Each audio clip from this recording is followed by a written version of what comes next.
We have our next, so maximum eclipse, 10:18 in Scarborough. Our next eclipse maximum is going back to Canada. We're going up way north of the Arctic Circle to Inuvik in the northwestern territories of Canada. There we have a much bigger partial eclipse. 77% of the sun will be covered by the moon. And then in Norway, we have two of our own timeanddate.com teams who have been dashing around northern and eastern Norway over the past 24 hours, trying to find the locations with the best chance of clear skies today. And maximum eclipse in Oslo, where one of our teams are, will be 10:42 UTC. And the images that we are looking at up there on the top right-hand corner of the screen, Kurtakeno, the eclipse will be starting there at 9:47, and maximum eclipse when 49% of the sun will be covered by the moon. That will be at 11:02 UTC. So I've got my fingers crossed that we're going to get everything on this lineup, but we'll just have to see. But we're talking about all this frantic work, and we do have a lot of people that have been helping us. We've been working really hard behind the scenes, and we've got a little globe that shows us where all our locations are. And it also shows a little bit how this eclipse just kind of skims the top of the Earth, because we're looking at quite an interesting angle at Earth, aren't we, Graham? Yes. So we're looking at two different shadings there across the Arctic area of the Earth. There's a lightish yellowish area. That is the area that can see a partial eclipse today. And then there's that very thin red strip running across the middle. That very narrow corridor, which is very narrow. It's just a few hundred kilometers across. That is the only place where annularity can be seen. And as you can see, it's going across very remote parts of Canada and of Greenland and of Siberia. And by the way, Anna, now we're on our main screen there. We have exciting pictures coming from North Bay, and we have a countdown which is counting down to sunrise in North Bay. So we're about 9 minutes away from sunrise in North Bay. And it's worth mentioning that it's worth mentioning that our countdowns are a bit approximate. It's got to do with delays. It's got to do with other things. So they're not down to the second, but they give us a good idea of what's coming up. Yeah, exactly. Yeah, so around about 9 minutes to sunrise in North Bay. The pins that we have on that globe in the top right-hand corner, they are marking our 8 locations. So we have, at the bottom, we have 3 pins very closely grouped together: New York and North Bay and Sudbury in Ontario. And Anna, you said we've got a lot of people to thank, and we do. Right here, these images from North Bay are coming to us courtesy of the North Bay Astronomy Club, who have been doing some fantastic work over the past few months getting ready for this. In nearby Sudbury, where the sun will be rising at around 9:31, so about 5 minutes after North Bay. We've been working there with Science North and the Royal Astronomical Society of Canada Sudbury Centre, and we're hoping to get images from them, from Sudbury. And in New York, we've been working with the Amateur Astronomers Association of New York. All these sunrises are happening at, within about 5 minutes of each other, and all coming up very soon. So that's the group of pins down in the bottom corner. You can see that we have a pin on the path of annularity there, on that little narrow red strip in Iqaluit. We are hoping to get images, not telescope images, but we're hoping to get some live pictures courtesy of Tony Rose of Nunagi in Iqaluit. And then our northernmost location is the one that's in the sort of the top left corner of Canada. This is the town of Inuvik in the Northwestern Territories. These images are coming from the East 3 Secondary School. And just to quickly finish off the run through of these pins, and you can see there's a beautiful shot of a bird getting in on our live stream there from North Bay, and that looks beautiful there. Our final 3 pins, we have a pin in the UK in Scarborough. This is the feeds there are coming courtesy of Go Stargazing in the UK. And then the final 2 pins in Norway, we have 2 teams, one in northern Norway, one in eastern Norway, and that's our own time and date mobile observatories, Anna.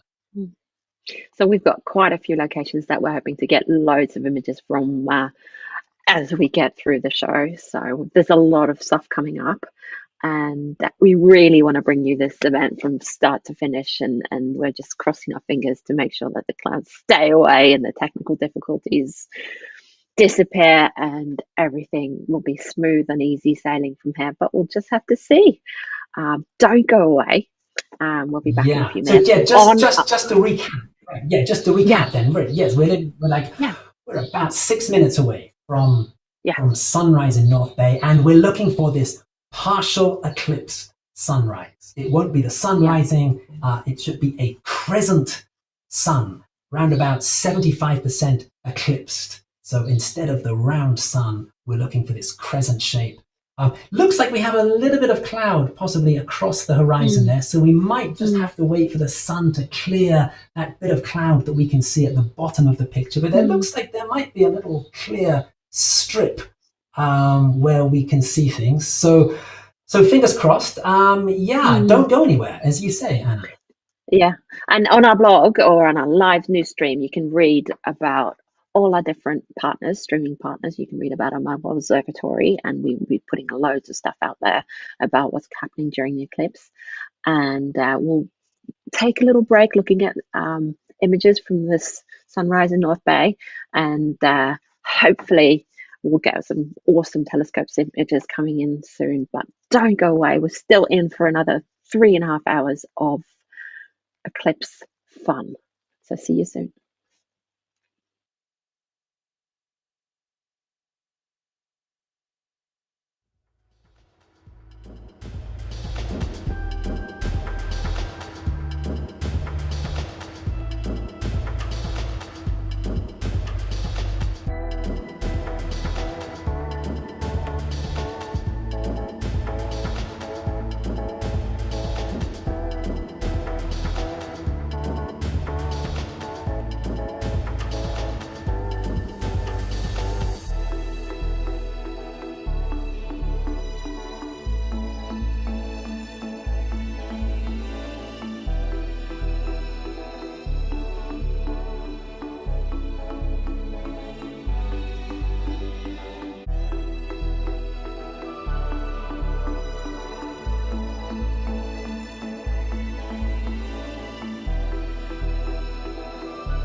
And we're still looking at beautiful images from North Bay in Canada. The sunrise should be happening just about now, I'd say, isn't it, Graham? Like, it's a difficult, there's some clouds, so we can't really see, but it's getting lighter, isn't it? That's right. So the partial eclipse is well underway in this area. We are now just simply waiting for the sun to rise above the horizon so we can see it. The sunrise in North Bay is really round about now. So we are just waiting for it to clear the horizon. And it also looks like there is a little cloud layer across the bottom as well there. So we've just got to wait for it to climb above that. But hopefully we should be able to see it. There's that little break between the clouds there where it should be appearing. And we're waiting for something really good.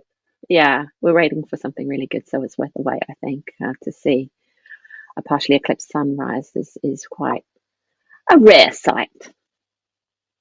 Yes, it is. Yes, it is. Yeah. So it should look great. Of course, Anna, there is one important thing we need to talk about before we go any further. Yeah, I have something very important here. There is something that we need to talk about safety when it comes to looking at the sun in general. Actually, we should never look at the sun. So we do have some fancy graphics about how you can be safe looking at an eclipse. So we call this a do. We've shortened this into a do, make, don't. So do make sure that you've got filters, eclipse glasses, filters on your telescope, on your binoculars. Do not look directly at the sun. But you can actually make something, can't you, Graham? You can make something called a pinhole projector. And you can project. Right.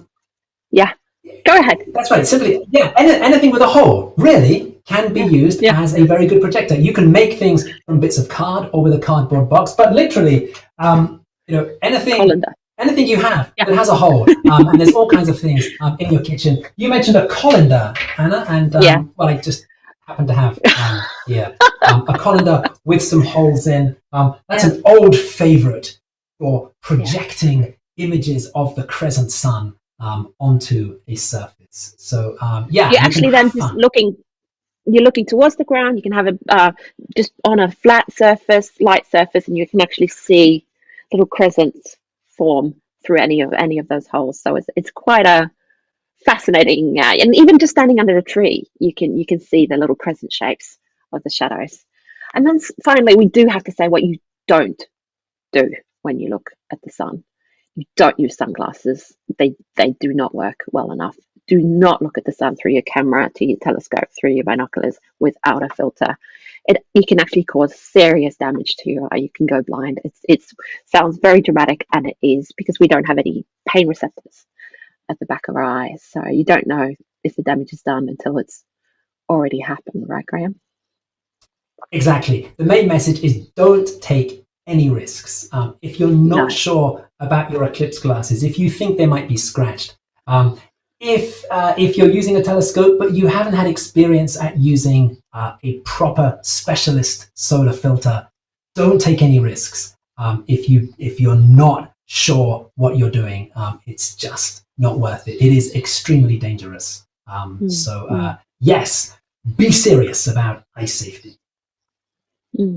And so look down, look around, look at the people's reactions. Make sure that you can project things through Graham's demonstrated colanders and what do you call that thing with the spoon? It's a slotted spoon. Is that what we call it?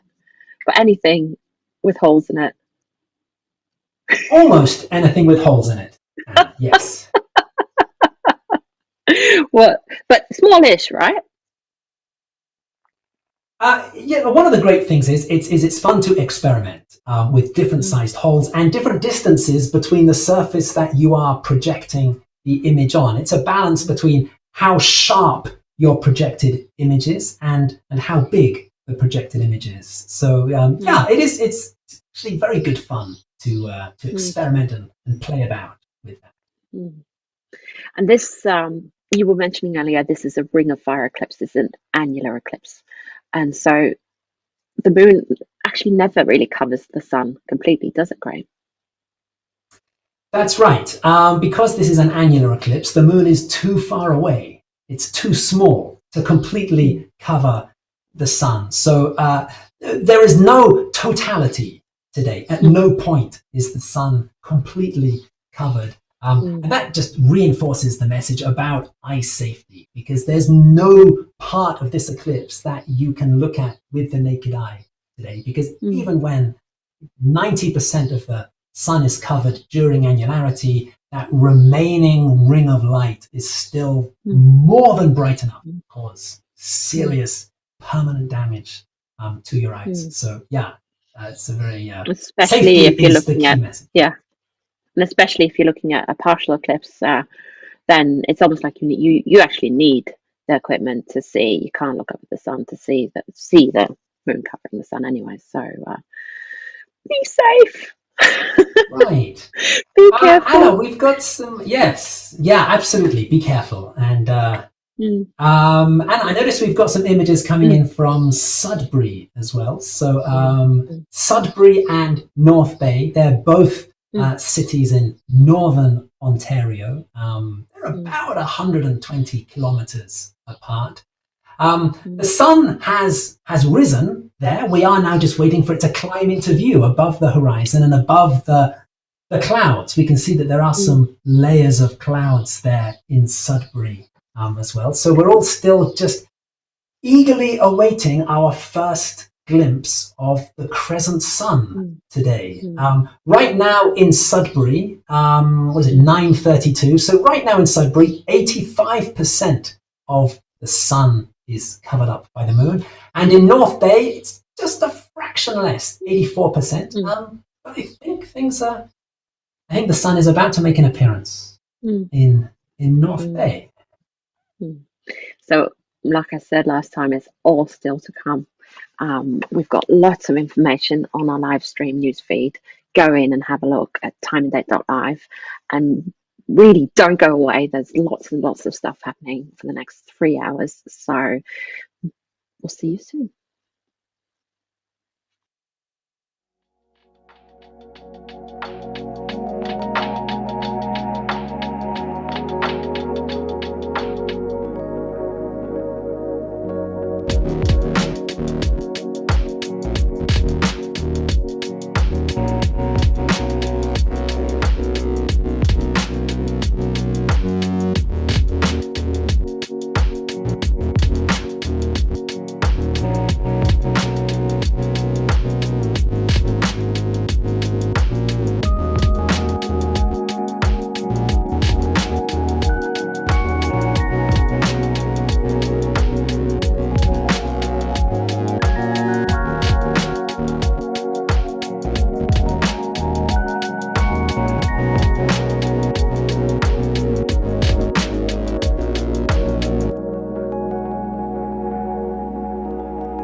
I'm just going to say, wow. That was really awesome. I'm grinning from ear to ear. We really got those devil's horns coming up, didn't we, Graham? It did. So, wow, a partial eclipse sunrise in Ontario. And I mean, it literally did look like the devil rising up over the horizon there. That was quite something. And just gorgeous images coming from Ontario there, from Sudbury and North Bay. So yes, you guys did it. You did it. I'm super excited. It just and I'm sure they're cheering in Ontario right now, managing to beat both the clouds and technical issues and everything, and getting us these amazing images of the partial eclipse. Absolutely. And the eclipse is starting to, the eclipse of course is actually sort of starting to go towards its end, because the sun has only just come up, but the sun was rising at a roundabout maximum eclipse at those locations. So as we're looking at it now, we can actually slowly see the moon is now actually moving off the sun's disk. We have passed the maximum partial eclipse in North Bay and in Sudbury. So yeah, even as we watch these pictures, we can see the crescent of the sun getting bigger and bigger as the moon starts to move off the face of the sun. But certainly an interesting view to look at, isn't it, Graham? It is, yes. So the partial eclipse is now starting to wind down in northeastern North America. But as far as the annular eclipse goes, because there is this very narrow path of annularity that is running from Canada across Greenland and into Siberia, and from locations on this very narrow path, people will be able to see the moon be not just forming these devil's horns, but actually becoming perfectly silhouetted and turning the sun into a ring or an annulus shape. Literally only a few thousand people get to see this ring of fire today, because there's just so few places scattered across the Arctic that are on the path of annularity. And of course, it's very difficult to travel there at the moment because of the COVID travel restrictions. We have been very fortunate, Anna, to actually collaborate with Tony Rose, who is a long-time Arctic resident, and he's based in Iqaluit, which is one of these very lucky places that gets to see annularity today. Now, we don't have telescope images, plus we're afraid to say that the weather is not great in Iqaluit, and in fact, wow, yeah, okay, here is the picture from Iqaluit. We are about 10 minutes away from annularity. So yeah, we have about 75% of the sun somewhere behind those clouds. 75% is eclipsed by the moon, and in about 10 minutes the moon will be going across the very center of the sun. It will not quite be big enough to block the sun completely, so it will leave this ring of fire around the edge. But we're saying all this, it's all actually fairly academic at the moment, Anna, because it's all taking place behind that pretty thick looking layer of clouds in Iqaluit. And will they notice any kind of difference? I know during a total solar eclipse when we were in Argentina, it went really dark and it was quite dramatic. But there's quite a bit of the sun left in full view, isn't it, Graham? That's right. So, I mean, even totality during a total solar eclipse, it doesn't go completely dark. In an annular eclipse, you can still have 10% of the sun's disk is still uncovered around the edge of the moon, and that's enough light to make things very bright. Generally, the sky starts to darken during an eclipse around about the the 60-70% partial eclipse mark, that's when you can notice the sky starts to darken. But the really noticeable drop in light levels on the ground, that doesn't really happen until you pass 80% partial. So in Iqaluit, may notice a slight darkening around annularity. But I mean, of course, with all these clouds, it's pretty dark anyway there. So yes, a slight darkening perhaps in Iqaluit around annularity, which is about 8 minutes away. And what is an annular solar eclipse? At the moment, we're looking at a partial eclipse, and we really want to see annularity in Iqaluit, but I think we're going to be unlucky there. But what actually happens during an annular solar eclipse, and this annular solar eclipse? Yeah, so as we look, we can see very clearly the moon's disk on these images from Sudbury, and you can. Well, it's difficult to tell, but the moon's disk, the black disk here, is just a little bit smaller than the sun's disk. There is this very amazing coincidence, Anna, that the moon is about 400 times smaller than the sun, but it's also about 400 times further away. 400 times closer than the sun. And that means that when we see the moon and the sun in the sky, they do look almost exactly the same size. The thing is that we say the moon is about 400 times closer. It changes a bit. Sometimes the moon is a bit closer to Earth. Sometimes the moon is a bit further away from Earth.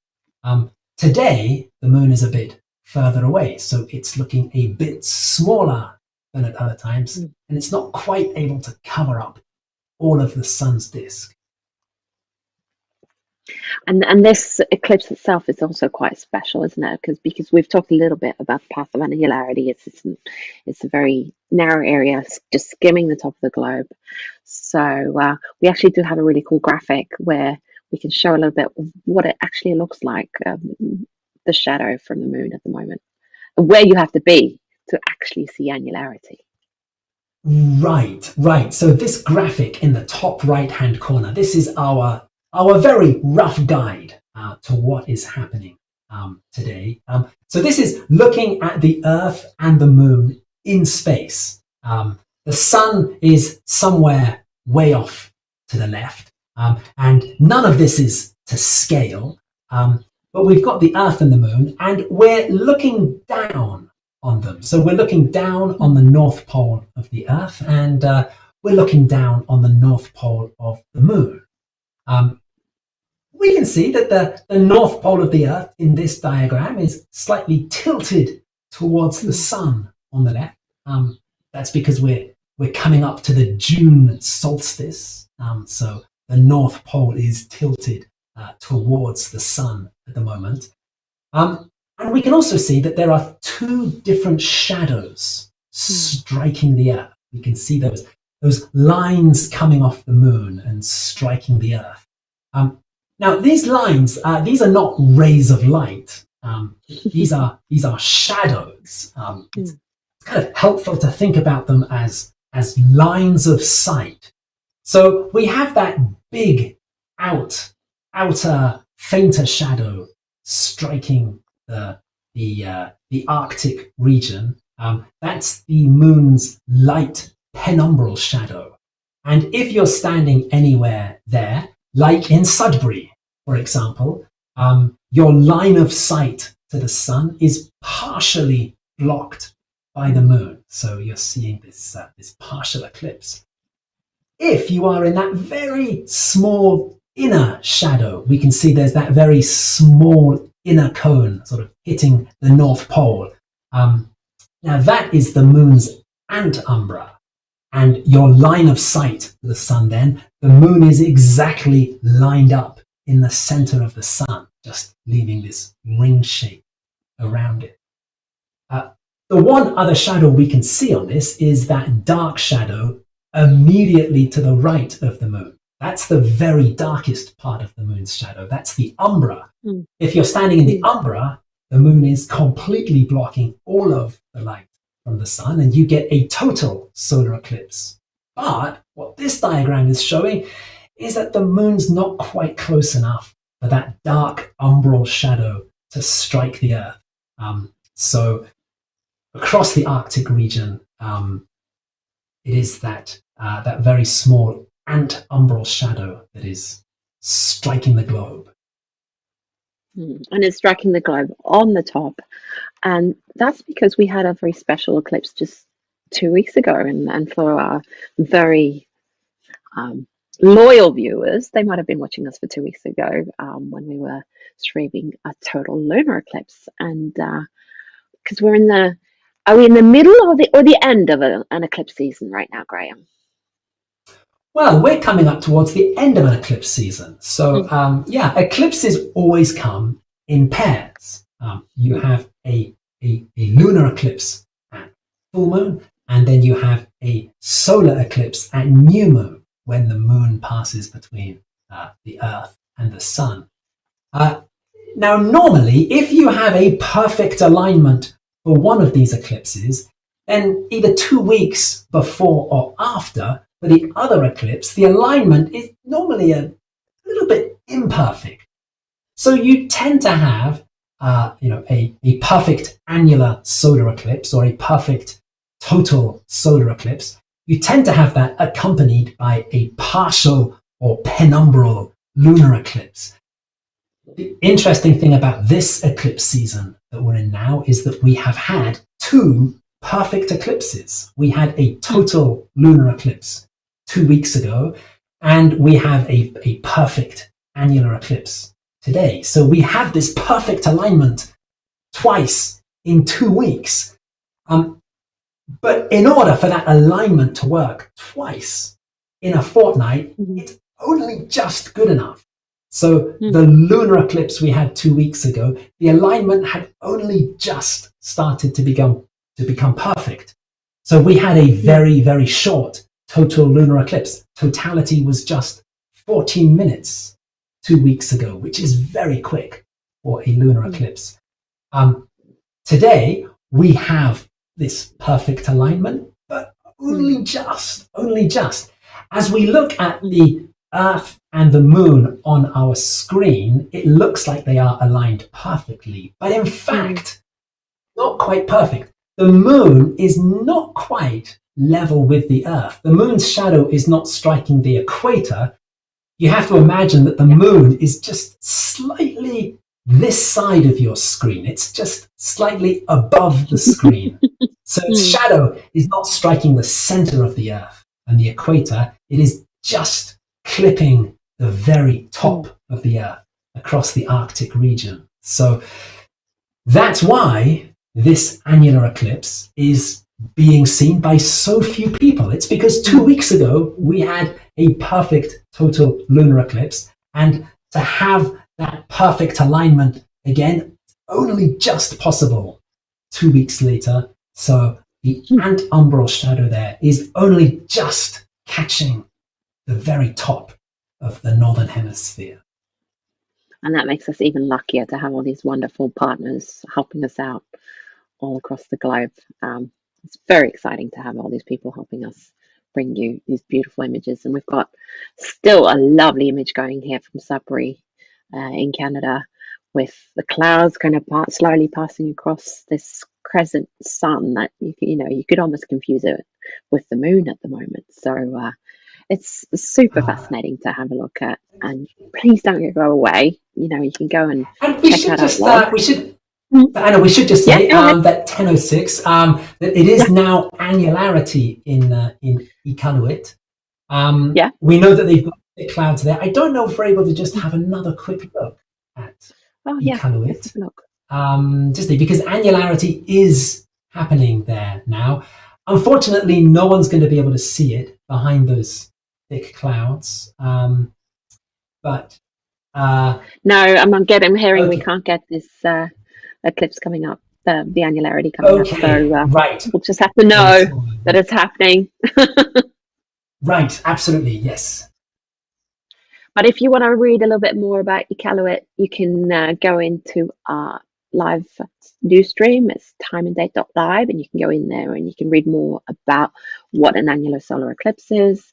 You can read more about eclipse seasons, and you can read more about our streaming partners. And we will see you very soon, so don't go away. And there's a beautiful image there coming in from Oslo in Norway, so we still have a lot to come. See you soon.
And we're back. We're looking at the moon quite quickly moving away from the sun there in Sudbury, Canada.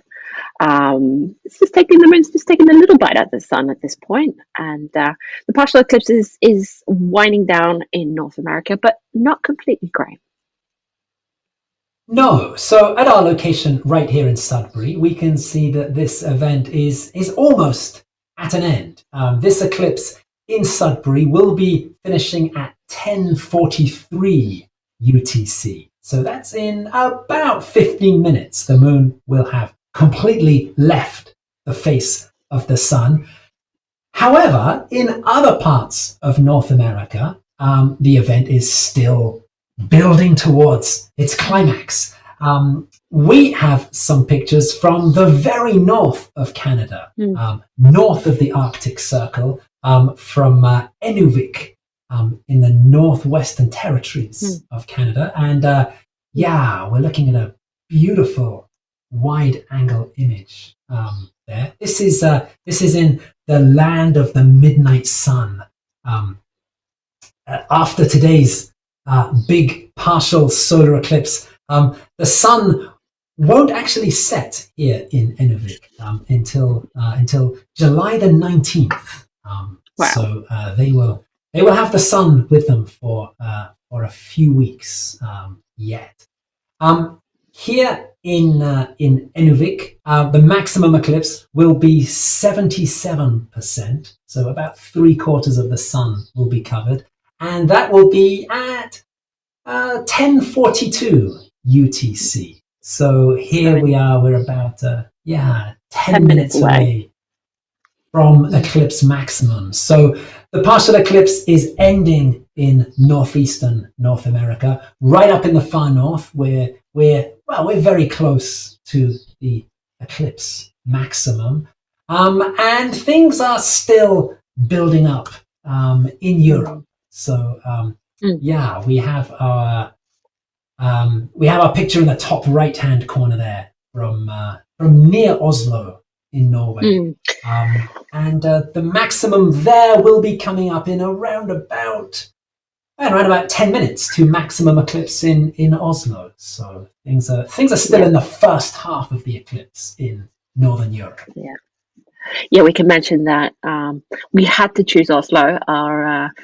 timeofday.com team was rushing around trying to find a spot, and they found some friendly people to help them set up, and they're in a place called Opaker, which is an hour outside Oslo, but for all intents and purposes, for the worldwide audience, it's Oslo. But for us Norwegians, we like to be a bit more specific. So thank you to you guys there in Opaker. But there's other special things about this eclipse. We were talking a little bit about the lunar eclipse and the solar eclipse, and that they come in pairs. But there's also something that was happening with the moon then. We've been talking a little bit about the moon being far from Earth, and that's why we have this annular solar eclipse. But during the lunar solar eclipse 2 weeks ago, it was fairly close, wasn't it, Graham? Right. There is actually a very interesting balance between these two eclipses that we've had. We talked a bit before about the alignment, that to actually have a total lunar eclipse followed by an annular solar eclipse, the alignment is only just good enough for each event. So 2 weeks ago, it was a very quick, very short total lunar eclipse. Today, it's an annular eclipse where the shadow is just skimming across the Arctic region of the Earth. But yeah, the other interesting balance between these two eclipses is, as you say, Anna, the distance to the moon. So 2 weeks ago, it was a total lunar eclipse. It was also a supermoon because the moon was particularly close to the Earth 2 weeks ago. Here we are, 2 weeks later. We've gone from the full moon of the lunar eclipse to the new moon of the solar eclipse, and the distance to the moon has also changed. And for this eclipse, the moon is further away than usual. And that's why this is an annular eclipse. That's why the moon is not big enough today to completely cover the face of the sun. And I think we have a little graphic that we can. Okay, well we've got one here down in the right down in the bottom left corner. This shows how the distance of the moon changes. So at its closest, to have a supermoon, the moon has to be within 360,000 kilometers of the Earth. Anything closer than that, and we call that a supermoon. Anything more than 405,000 kilometers, then the moon is smaller in the sky. We call that a micromoon. Today, we're not quite at a micromoon. Today, the moon is just a tiny bit less than 405,000 kilometers away. So technically, it's not a micromoon by this definition, but the moon is smaller than usual. And that's why we're having an annular eclipse rather than a total solar eclipse today.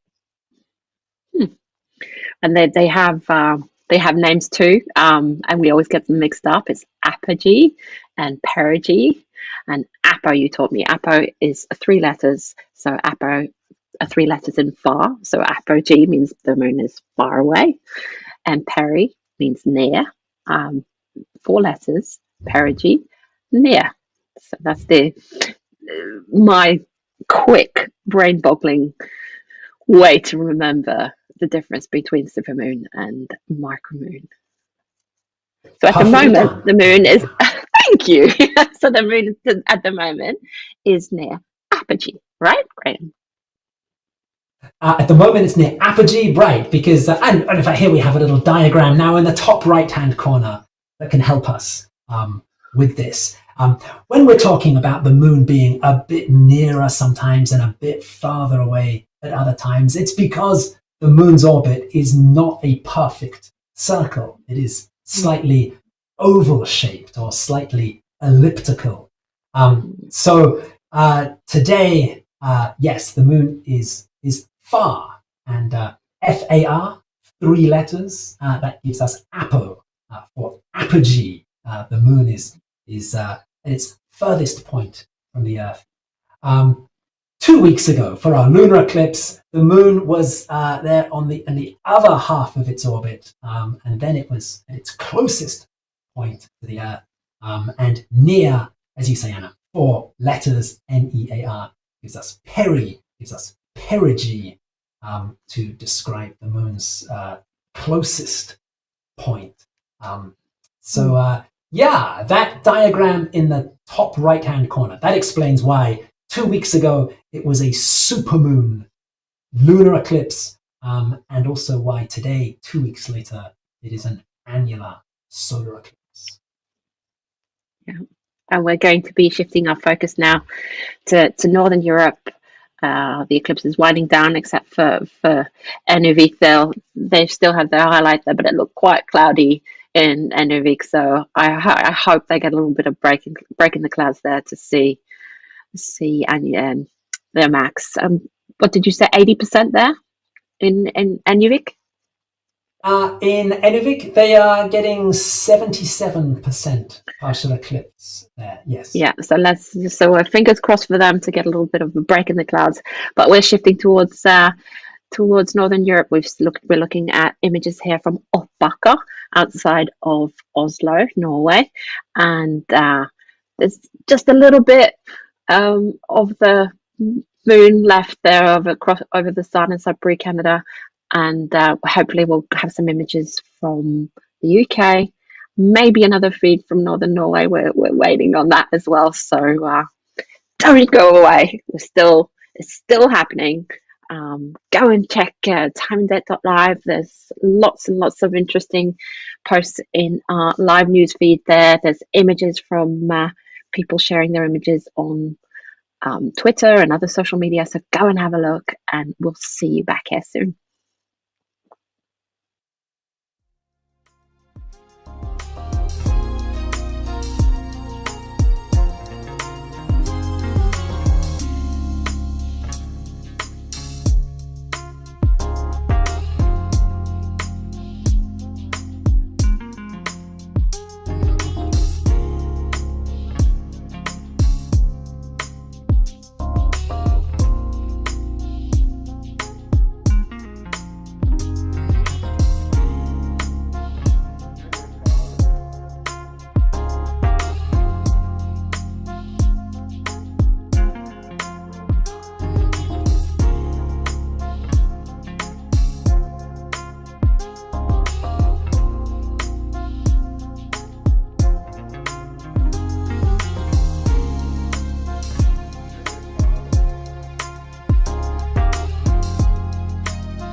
Oh, and we've got some great pictures coming in here now from the crowd in Inuvik in Canada. Looking at the time, help me out here, Graham. Where are they when it comes to annularity? So for the maximum eclipse in Inuvik, that is really roundabout now. 1042 was their maximum of 77%. So yeah, they're roundabout maximum now. It looked like there was a great crowd of people out there. It also looked like they were struggling with clouds there as well. Yeah, unfortunately. Yeah. This is all happening really in the very early hours of the morning for them. So it's up above the Arctic Circle. It's the land of the midnight sun. The local time there is 4:48 a.m. So everybody got up really in the middle of the night, except it wasn't really the night because of the midnight sun. But certainly in the small hours of the morning, everybody got up. And it looked like a wonderful crowd there, but I'm afraid it looks like the clouds haven't done their part in Inuvik. Yeah, but if they've seen anything, let's hope they're not too tired to use filters, eclipse glasses, and be safe. We keep repeating and reminding people to stay safe. We do have a little version that we call do make don't, which is do be safe, use eclipse glasses, use filters, put filters on your binoculars, on your telescope. If not, you can make a pinhole projector. Graham, bring up your trusty props. We've got some props going on there. He's got a colander and what is that? Slotted spoon? Is that what we call it? Yep. Almost anything with the hole in it can be used to project the sun onto a piece of paper, something lighter colored, and you can see little crescent shapes there. It's really cool. And don't put on your sunglasses and look straight at the sun. It really can damage your retina. You can go blind. It sounds very dramatic because it is, isn't it, Graham? Yes, it is. This is a hugely serious message. Right now in Northern Europe, this partial eclipse is going on. So there is an opportunity if you have cloud-free skies to see this, but only look at the sun if you have the proper eye protection. If not, projecting the sun is also it's also a really it's a very effective way to see the crescent shape, and yeah, it's a lot of fun as well. Go under a tree, look down at the ground, and you can see the crescent shapes in the between the leaves. It's that simple, and please stay safe. We just wanted to remind you guys we're going to be back, hopefully talking to Bill and Dave in North Bay. So we're going to need some time to just get them over their excitement of devil's horns. I'm hoping we'll see how excited they are. Ooh, and we're finally getting some pictures from Northern Norway here, from Kautokeino in Northern Norway. So yes, it's still a lot of good things to come. So go to timeanddate.live, read about us, read about our partners, and share images, and we'll see you back here soon.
So, hey, we're back. And we're back with Bill Montague, Randy Curry, and Dave Roscoe from the North Bay Astronomy Club. And they are pretty excited. They've been giving us some amazing eclipse sunrise images. I'm pretty excited. And you gave me the devil's horns, and I'm so happy about that. So well done. How are you guys? Terrific, Anne. Awesome. Wonderful. Awesome. Excited. Yeah. Yeah. You made it. Yeah. It's been a long haul, a lot of work by a lot of people, but yeah, it all paid off at sunrise this morning. So, and we ordered the devil's horn just for you because you had requested Thank it. you.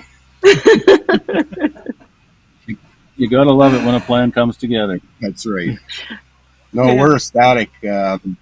You know, we stayed up actually later than we should have last night, and we got talking about it and discussing everything, and the whole thing just went down actually pretty well. A few minor glitches, but all in all, we're pretty ecstatic. Yeah. Wow. Yeah. Huge congratulations to everyone there. So I mean, you have been working on this since the beginning of this year. I mean, how easy was it to find a location for getting that sunrise image? How easy was it to get everything set up to catch that moment? Well, it was not easy this morning. It was 3 o'clock this morning. It was pretty dark because we're in a pretty isolated area here. But after we had done it so many times with practice runs with you through the website, that I think it all came down to basically just we did it almost by nature, I guess. Yeah. I know you had brought a generator. Yes, it seemed to be. It just seemed to flow together. So Yeah. Yeah. We're not youngsters that pick up computer stuff real quick, so it has been a learning curve for us. And you know, with your help and you know, some technology, we've learned a bit of you know, technique now that we'll be using going forward too. Oh yeah. Yeah, and you mentioned the other day when we were talking about how much the club has learned from doing this. I mean, what kind of things have you picked up for the future from doing this? How to use a mouse. I mean, just technology, just the technology alone. You know, and like Dave says, we're not spring chickens, but the technology alone, we'll be able to carry that back into our own club and set up things with our own club. So it's fascinating. The video manipulation and streaming video is all kind of new stuff to us. So, you know, I know it sort of comes as a second nature to a lot of people, but when you just haven't had any reason to do it before, and then all of a sudden you have to. I mean, for our first attempt at ever trying anything like this, we're absolutely, we're over the moon. Yeah. And the results were really good. Really good. Yeah, that's terrific. And hey, I mean, there in Ontario, I mean, you've been locked down for an entire year with the COVID situation. How have you kept the club going through this period? Yeah, it's at first it was a bit of a tough go. We didn't really know exactly what we were going to do or even how to do it. We didn't know how long the lockdown was going to be. The executive decided that the meetings would be canceled and just done on Zoom, which is new technology for us at the time then too. So, but I think one of the big things is that the club has really come together as a group. Our club has actually increased their memberships during this time. Primarily, I think because a lot of people are home. You have to excuse me, the mosquitoes are out. Primarily because a lot of people are home and have the time, and with Zoom they have the ability. We've also started up a kind of a quorum, if you like, with a number of other small clubs across Ontario. And we've been bouncing ideas back and forth during the whole time. What's working, what's not. We're attending each other's meetings on Zoom. One of our guys here, Bob Chapman, has done presentations to a number of the clubs in the group, and I think that's helped us a lot too, to bring everybody together, you know. So we've come through pretty good. We're quite pleased. And you were telling us the other day that the group had grown, your club. I think, again, it's because more people are home.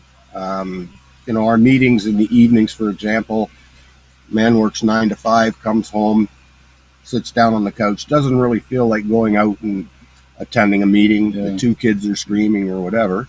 Now he just sits there with his cold bottle of lager and turns his computer on, and he's part of the club as well. So yeah, it has increased, and we're quite pleased. It's just basically easier to attend meetings when you don't have to actually leave the comfort of your home. So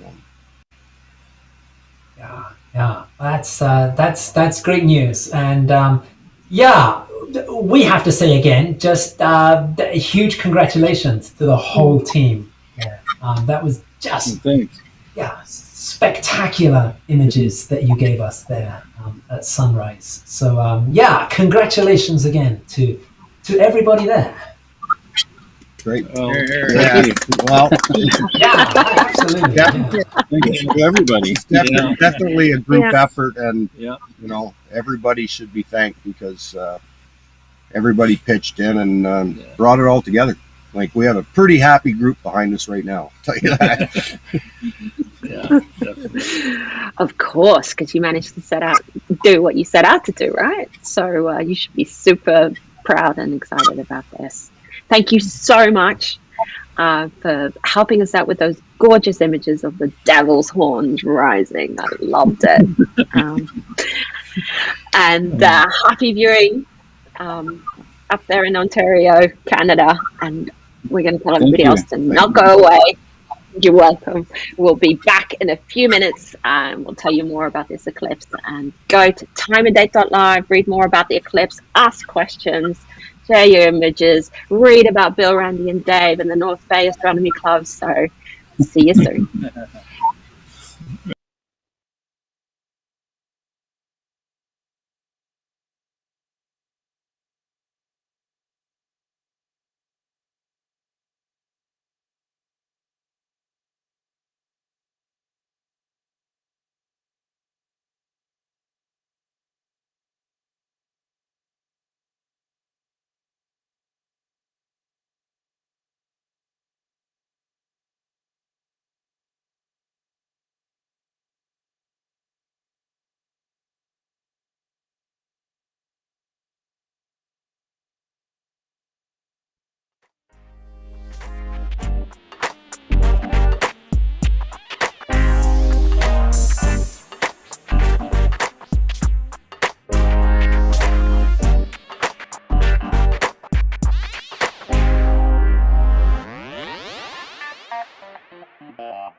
Wow, I'm still kind of buzzing from that chat with North Bay Astronomy Club. What a fun gang. They must have had a lot of fun. Welcome back. We're rounding off this annular solar eclipse. The last location to see annularity is seeing it just about right around now, right, Graham? Northeast Siberia are experiencing annularity pretty much as we speak. Exactly, yes. So the path of annularity for this eclipse, it started in Canada, it went north, it went across Greenland, it went across the North Pole, and it's now ending at sunset in northeastern Siberia. And the very last bit of land to see annularity today, yes, that is happening as the sun sets in northeastern Siberia right about now. So we're winding it down, winding our mood down. I'm just joking. There's so many things to come. There's a lot of really happening solar eclipses in the future, and also quite a few lunar eclipses. And Graham, you're going to tell us all about it. Yes, so today's eclipse is almost over. By the way, the partial eclipse in Oslo there, that will be ending at 11:57. So we still have another 25 minutes or so for the moon to just completely leave the face of the sun there in Oslo. But the heavens never stop moving, and we have more things to look forward to. So we have another big eclipse at the end of this year, an almost total lunar eclipse on the night of November 18 to 19. And then next year we have 2 more total lunar eclipses. We call that first one an almost total lunar eclipse because when we see the moon in the sky at maximum eclipse, it is going to look pretty much totally eclipsed. The moon will take on that famous blood red color. Technically speaking, it's not quite a total eclipse. The magnitude will be 0.97, which means it will be just a tiny fraction short of the moon being completely covered by the Earth's shadow. Technically speaking, there'll just be a tiny, tiny sliver uncovered. But to all intents and purposes, we will see a blood moon. And if we count the total lunar eclipse that we had 2 weeks ago, Anna, that means that we almost get 4 total lunar eclipses in a row. That has a special name in astronomy. That is called a tetrad, when we have 4 consecutive total lunar eclipses. So this gives us in 2021 and 2022 an almost tetrad. We just fall a tiny bit short at the next lunar eclipse in November. And then there's a total solar eclipse coming up in 2023. Which one is this? Is this the Australian one or the American one? Yeah, so this is the Australian one.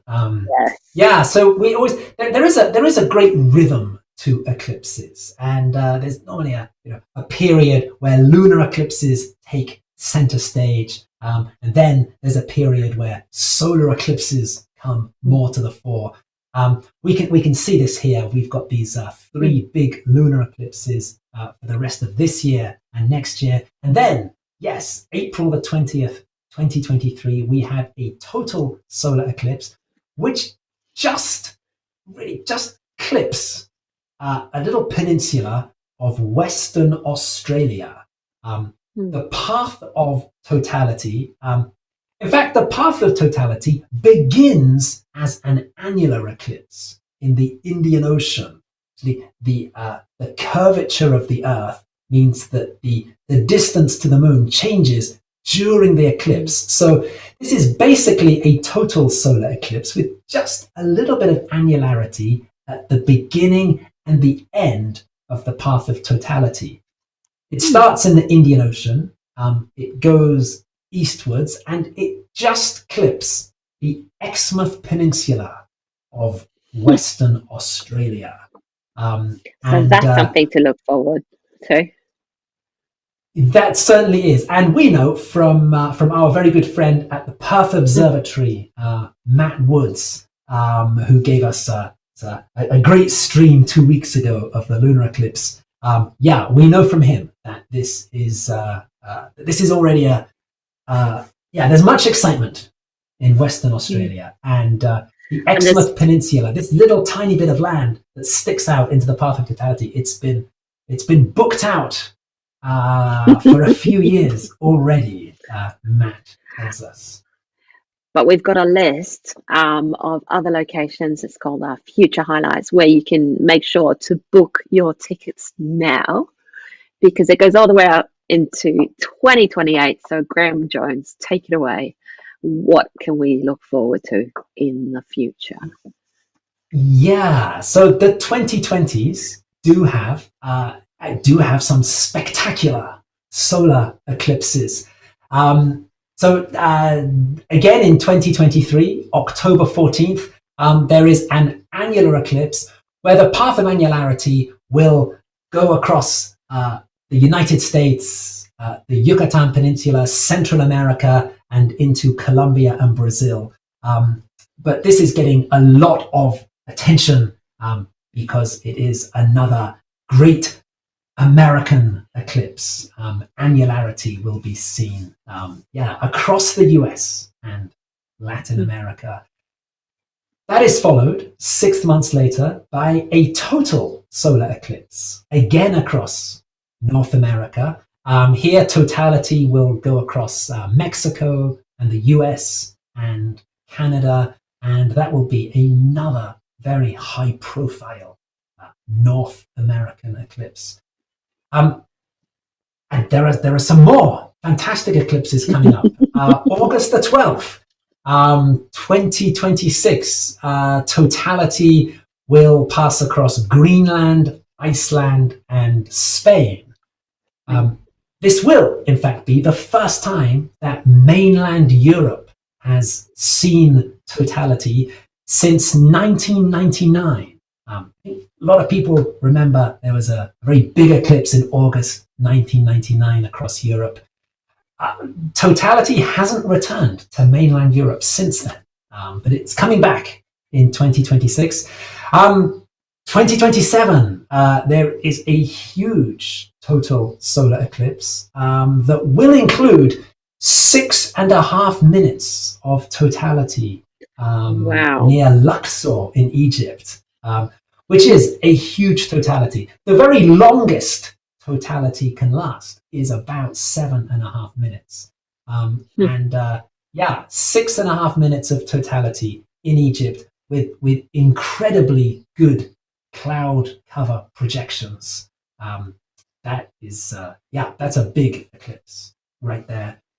And another wonderfully high profile eclipse is in July 2028.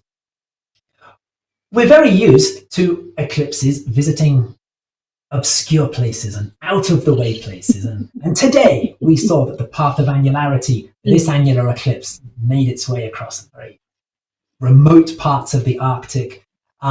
July 2028, the path of totality for that eclipse will be going across Sydney, Australia, and also Dunedin in New Zealand.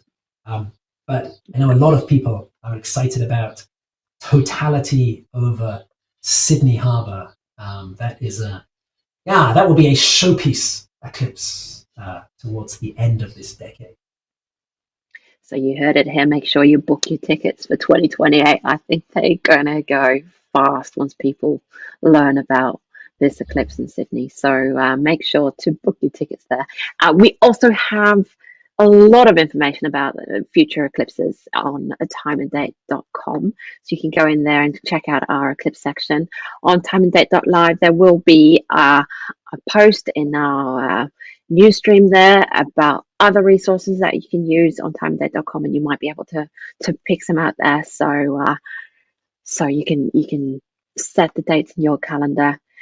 Don't go away. We'll be back just one more time. But we're still looking at these beautiful images from Oppaker outside of Oslo, Norway. And we'll see you soon.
So we're at the end of the road, Graham, but what a ride it has been. Thank you so much for watching, you guys. We want to send out a super special thanks to our streaming partners. Take it away, Graham. Yes, we want to say thank you to the North Bay Astronomy Club. We met them today. Bill Montague, Dave Roscoe, Randy Curry, and the whole team in North Bay. Thank you.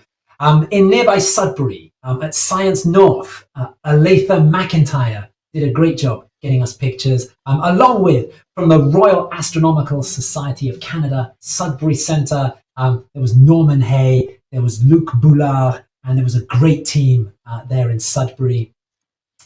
Elsewhere in Canada, in Iqaluit, we had Tony Rose, who was battling the clouds, but getting us some images from the path of annularity. And in the very northern part of Canada, in Inuvik, from East 3 Secondary School, we had Mike Bodner and CJ Parr there. Thank you. We didn't get, Anna, today any pictures from New York because I'm afraid the clouds just didn't cooperate at all. But there for us in Manhattan already was Kat Trosch from the Amateur Astronomers Association of New York. It's a real pity the clouds didn't cooperate there. And in the UK, we got some fabulous pictures from Go Stargazing, and that is run by Neil Sanders. So thank you, Neil. And then we have two amazing teams here in Norway, not to mention them, our mobile observatories. Stefan Thorsen, the big boss, and Sultan Tuskus went to Kautokeino in Norway and they got clouded out. And I can imagine they're really frustrated about that. And Konstantin Bikos and Adalbert Michelik, they were in Oslo, Norway. We called it Oslo, but they really want to make it clear that they're in Oppaker, outside of Oslo, and they want to send a massive shout out to Nes Næringspark. It's a very Norwegian combination of words there, but they have got some lovely help from lovely people, so they want to say that out loud. And that's it. We've got lots of stuff still coming on our newsfeed on timeindebt.live. We've added links to our astronomy tools. We've got articles. We've got all kinds of fun stuff that we have on timeindebt.com. We've got an interactive sky map. We've got an interactive meteor shower map. We've got eclipse animations. We've got planet tools. We've got moon calculators and sun calculators, and even got a cosmic calendar that you make, Graham. Oh, I have to breathe here. Whew. We'll be back. Almost total lunar eclipse, November 2021. Next eclipse season. We're excited about that already, aren't we, Graham? And we're going to leave you with the final bit of the moon. You can just see it right down there in the corner, leaving the sun and in Oppaker in Norway. And we'll see you in November 2021. Bye!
At timeindebt.com, we look up into the sky.